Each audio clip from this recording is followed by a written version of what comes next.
Well, the phony war is over. We've had all the showboating and all the sandbagging, and now we're ready to go for real. The Formula One season begins in Melbourne on March the 15th, and only then will we know how good these cars are.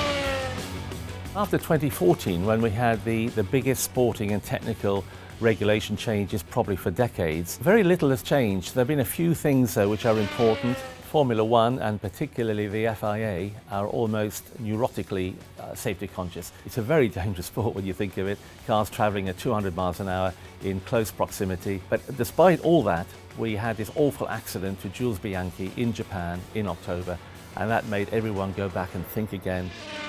The virtual safety car is something that will be employed when conditions are deemed not serious enough to employ the full safety car. It will mean an automatic speed reduction for all the cars for the full width of the track. We will have the introduction of Xylon anti-intrusion panels, which will give the driver even more safety. The panels will come up, they'll extend to the rim of the cockpit and give him even greater protection. Well, the noses in 2014 were awful, weren't they? They were uglier than an old punch-drunk heavyweight boxer.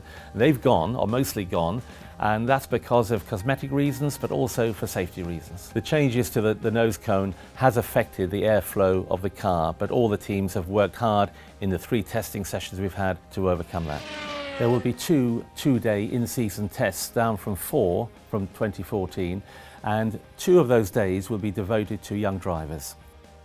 Each team will have 4 power units, down from 5 from 2014, and they'll have 32 development tokens. That means they can develop the engine, the power unit, in the course of the season, but they are restricted to those development tokens.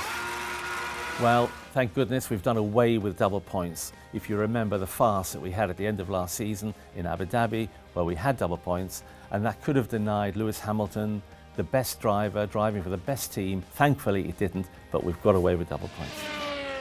There will be a few other changes, including a slight increase in the minimum weight of the car.